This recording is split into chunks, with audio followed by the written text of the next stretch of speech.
Bertemu kembali di Minggu Baharu bersama saya Zawaz Yusof, rentasan berita edisi 1199. Antara paparan utama. Sesungguhnya berdusta itu berdosa. Terdesak sehingga Istana Kelantan turut difitnah. Kerajaan mana sebenarnya yang misegera?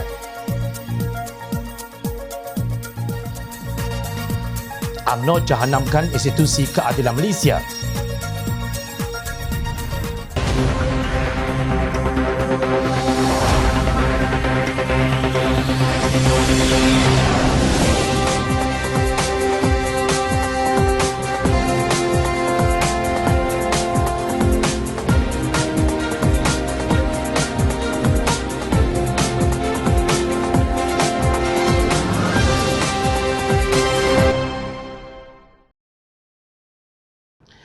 Assalamualaikum dan salam sejahtera.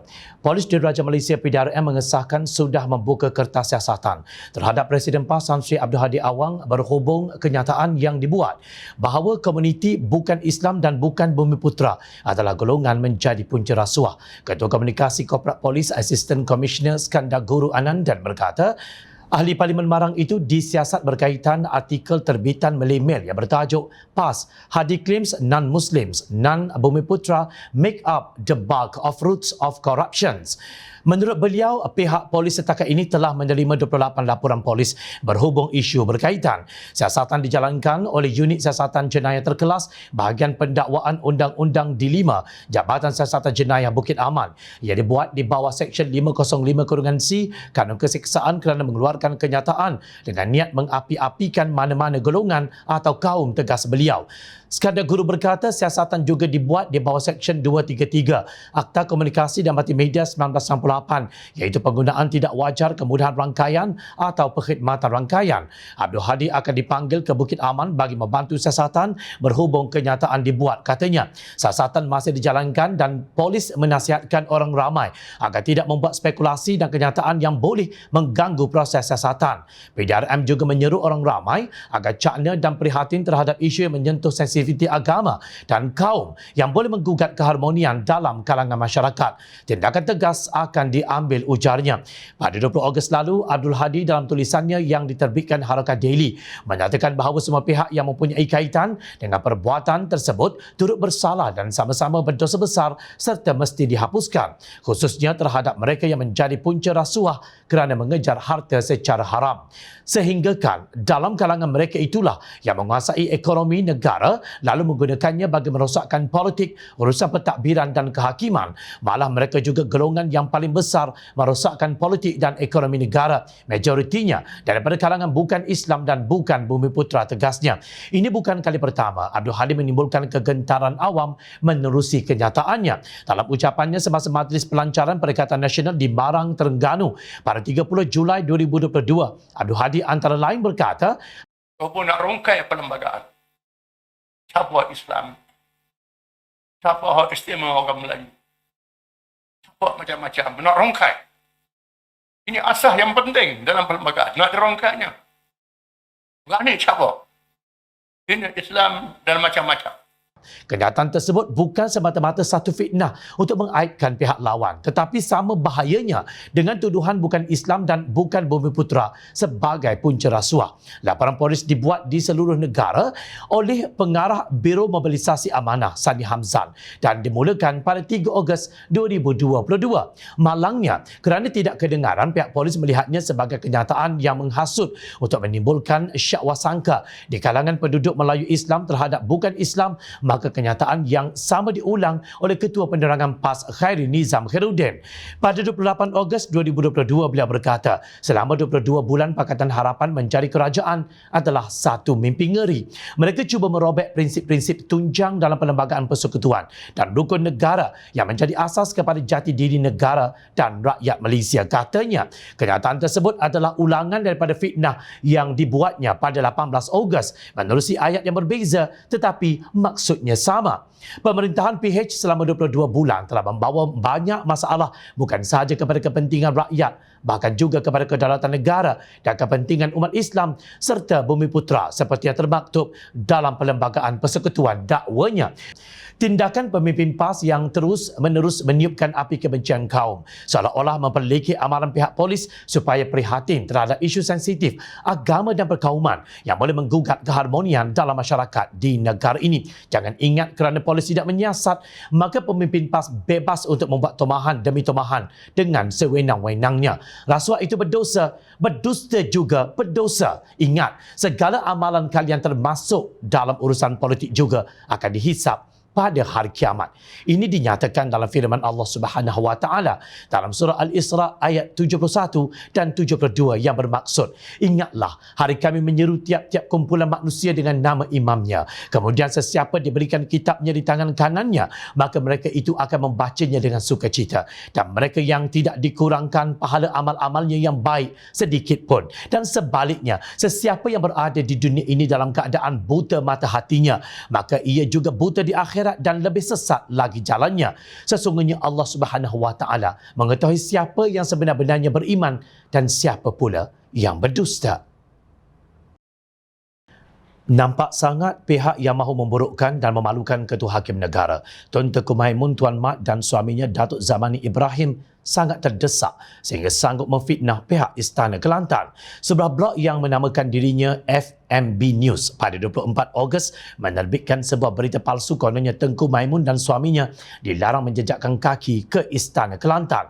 Ketua Hakim Negara berasal dari Kelantan tetapi Sultan Kelantan tidak mahu bertemu dengannya. Lapor blog itu tanpa nama penulis maupun sumbernya. Bagaimanapun, Istana Kelantan pada 26 Ogos menerusi pengelola Istana Diraja Kelantan Datuk Nik Muhammad Syafriman Nik Hassan menyangkal dakwaan tersebut. Kenyataan ini adalah sama sekali tidak benar dan tidak berasas. Tidak pernah ada larangan seperti yang didakwa dikeluarkan oleh Istana Kelantan. Malah Istana Kelantan menganggap berita tersebut sebagai satu fitnah. Istana Kelantan memandang serius tomahan berupa fitnah seperti ini dan menyarankan agar pengamal media merujuk kepada Istana terlebih dahulu mengenai kesahihan apa-apa berita sebelum disiarkan bagi mengelak dari mengelirukan masyarakat. Pihak Istana akan mempertimbangkan untuk mengambil tindakan undang-undang terhadap portal berkenaan sekiranya fitnah tidak berasas ini berlarutan, katanya. Fitnah tersebut muncul setelah Mahkamah Persekutuan mengekalkan sabitan terhadap bekas Perdana Menteri Datuk Seri Najib Razak dalam kes penyelewengan dana RM42 juta milik SRC International Sendirian Berhad. Panel 5 hakim yang diketuai Hakim Tengku Maimun bersama 4 hakim yang terdiri daripada Hakim Besar Sabah dan Sarawak, Tan Sri Abang Iskandar Abang Hashim dan Hakim-Hakim Mahkamah Persekutuan, Datuk Nalini Patmanadan, Datuk Mary Lim Chiam Suan dan Datuk Muhammad Zabidin Muhammad Dia mengekalkan keputusan Mahkamah Tinggi dan Mahkamah Rayuan bahawa Najib disabitkan bersalah serta dijatuhkan hukuman penjara 12 tahun dan denda RM210 juta. Sekalipun Ketua Hakim Negara berasal dari Kelantan, tetapi Sultan Kelantan tidak mahu bertemu dengannya. Demikian fitnah blog tersebut. Hakim Tengku Maimun menurut blog itu adalah nama kedua yang disenarai hitam oleh Istana Kelantan.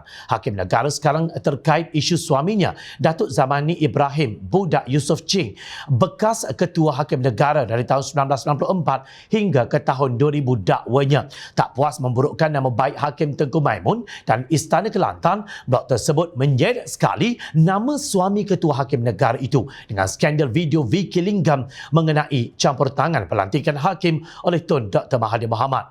Klip video didedahkan kepada umum pada 19 September 2007 mengenai perbualan tahun 2002 mencetuskan isu mengenai campur tangan pelantikan hakim zaman Tun Dr. Mahathir Mohamad. Suruhanjaya Siasatan Diraja RCI dibentuk menyiasat kes itu, tegas blog berkenaan. Secara tersirat, blog tersebut cuba membina naratif bahawa Hakim Tengku Maimun tidak layak menjawat sebagai Ketua Hakim Negara kerana kes VK Linggam lebih 2 dekad lalu. Tun M meneruskan usaha mempengaruhi hakim apabila pada Mei 2019, Tun M melantik Datuk Tengku Maimun Tuan Mat sebagai Ketua Hakim Negara.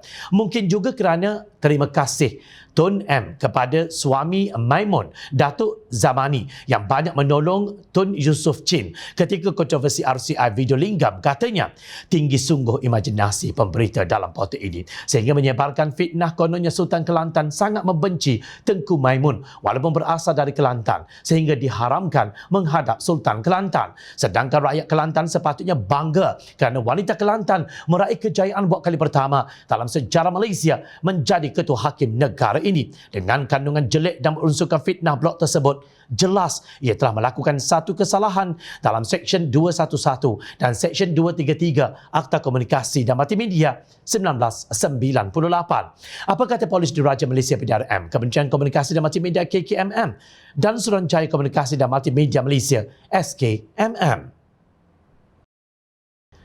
Presiden PAS Tan Sri Abdul Hadi Awang menegaskan bahawa Kerajaan Pakatan Harapan adalah kerajaan yang gopoh serta ibarat mi segera dan banyak hal-hal mentah lalu terpaksa ia dijatuhkan.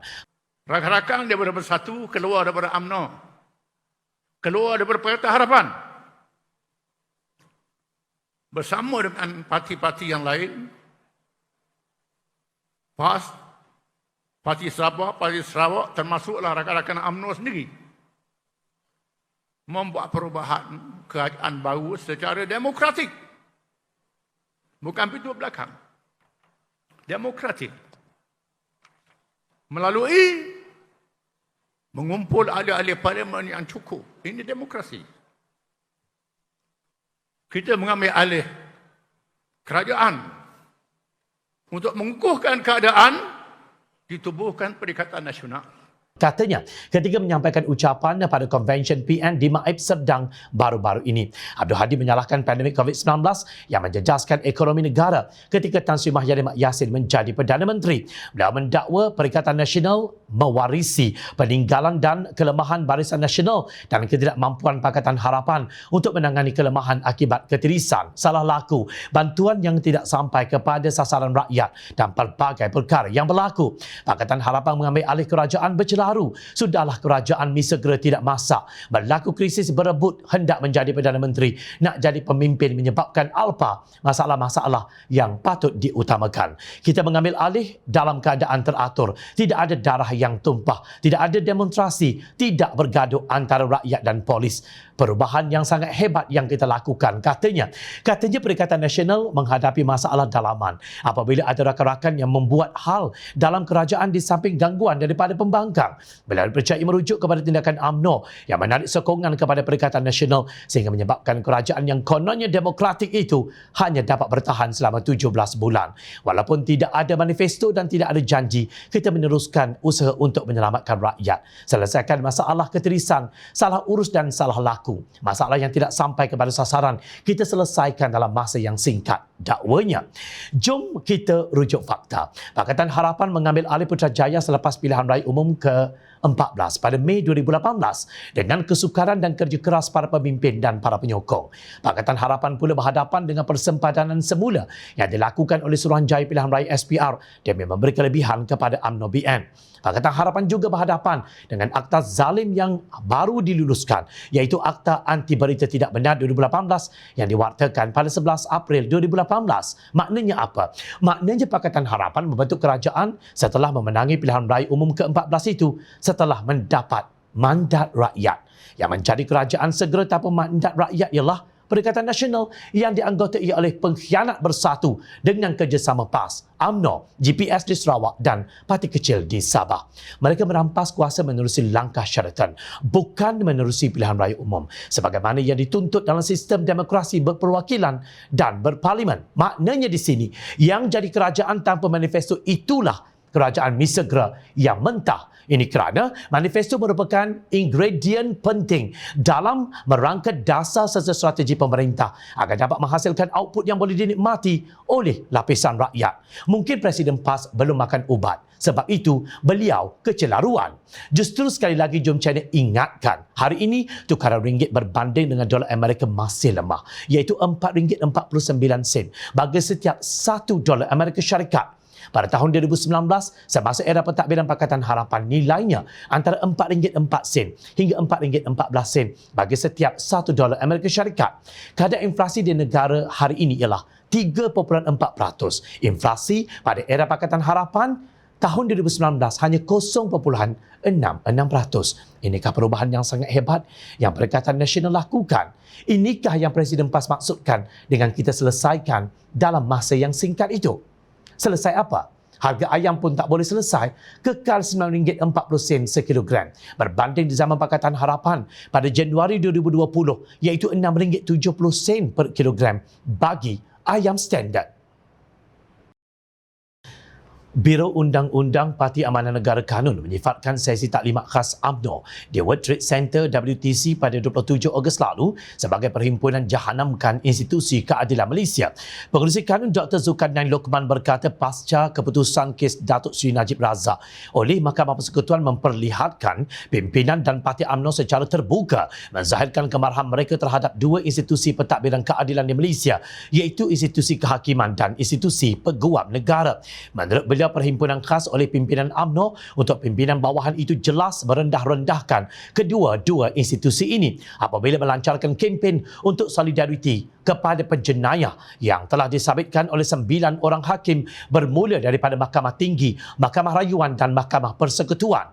Orang yang telah disabitkan oleh mahkamah ini telah disanjung sebegitu tinggi dengan pelbagai naratif kononnya penjenayah ini tidak mendapat pembicaraan yang adil dan telah dinafikan hak sebagai tertuduh. Sedangkan hakikatnya, penjenayah ini telah diberikan peluang yang seluas-luasnya untuk membela diri. Malang sekali penjenayah ini lebih memilih untuk membela diri di Facebook berbanding dengan mengemukakan pembelaan di dalam mahkamah, kata Zulkarnain. Menurut beliau, taklimat khas UMNO tersebut menzahirkan kebobrokan kuasa politik mereka apabila berbuat pelbagai desakan sama ada secara sah maupun serangan dalam gelap melalui pelbagai media hantu daripada blogger-blogger politik. Bahkan terdapat di kalangan penjawat awam yang berada dalam institusi ini juga turut bersekongkol dengan mensabotaj pihak mahkamah apabila mencuri draft alasan penghakiman dan mendedahkan kepada orang awam sebelum keputusan mahkamah diberikan, kata Kanun. Zulkarnain membangkitkan bagaimana Najib semasa pentadbirannya sebelum ini memecat Peguam Negara Tan Sri Abdul Ghani Patail yang sedang berusaha untuk mendakwanya kerana skandal keuangan Wan Malaysia Development Berhad, 1MDB. Beliau digantikan oleh Tan Sri Apandi Ali yang kemudiannya membersihkan Najib daripada kesalahan berkaitan 1MDB dan SRC. Justru Kanun menyeru kepada semua penjawat awam supaya menunaikan amanah dalam pentadbiran dan tidak tunduk kepada tuntutan terdesak di kalangan orang UMNO yang masih menyanjung penjenayah yang sudah dibuktikan melalui proses mahkamah. Kanun juga berharap para hakim tidak gentar dan merasa terancam dengan sikap pelahap UMNO terhadap kuasa. Kanun juga merafak sembah kepada Duli Yang Maha Mulia Yang di-Pertuan Agong supaya tidak menghampakan rakyat Malaysia dengan memberikan pengampunan segera kepada penjenayah sebelum mereka insaf dan bertaubat dan terlebih dahulu menjalani hukuman, tegas Zulkarnain. Dalam pada itu, Kanun juga melahirkan kekecewaan kerana rakan politik UMNO yang bersama dalam kerajaan iaitu PAS dan Bersatu tidak tegas menyatakan pendirian mereka terhadap jenayah terbesar yang memalukan negara di mata dunia. Seorang yang berjawatan Perdana Menteri dan Menteri Keuangan tergamak untuk menyalahgunakan kuasa, pecah amanah dan melakukan pengubahan wang haram sebanyak 42 juta ringgit, kata Kanun. Menurut Kanun, tindakan kedua-dua parti tersebut bekerjasama dengan UMNO dalam langkah tebuk atap langkah Sheraton adalah kesilapan politik paling besar sehingga menyebabkan institusi pentadbiran keadilan dihina sebegini rupa pada hari ini. Kanun turut menyeru supaya rakyat Malaysia berdiri teguh menolak UMNO BN dalam pilihan raya umum ke-15 ini dan bersama-sama Pakatan Harapan bagi membersihkan negara ini daripada kemusnahan akibat korupsi dan salah guna kuasa. Akibat buruk akan menunggu rakyat Malaysia sekiranya UMNO BN sekali lagi diberikan kuasa untuk memerintah Malaysia dengan kemusnahan pelbagai institusi penting negara dan wang negara akan dijarah tanpa rasa malu, ujar Zulkarnain bagi pihak Kanun. Malah pada perhimpunan tersebut, Ahli Majlis Kerja Tertinggi MKT dan Penasihat Undang-Undang Perdana Menteri Datuk Seri Azalina Osman Said berkata, dalam mana-mana negara siapapun jadi Perdana Menteri, dia mesti jadikan peguam negara orang dia. Maknanya, Datuk Seri Ismail Sabri Yaakob seharusnya melantik sebagai peguam negara yang boleh dicocok hidungnya. Keadilan apa yang ingin ditegakkan oleh UMNO apabila Badan Kehakiman dan institusi peguam negara menjadi alat untuk hegemoni politik dan menutup penyelewengan? Ingat, rakyat sentiasa memerhati. Teruskan bersama kami di Jom Channel dan layari portal jomchannel.net untuk mendapatkan berita politik tanah air. Saya Zawaz Yusof. Terima kasih untuk perhatian dan penilaian anda. Assalamualaikum, salam sejahtera. Kita jumpa lagi.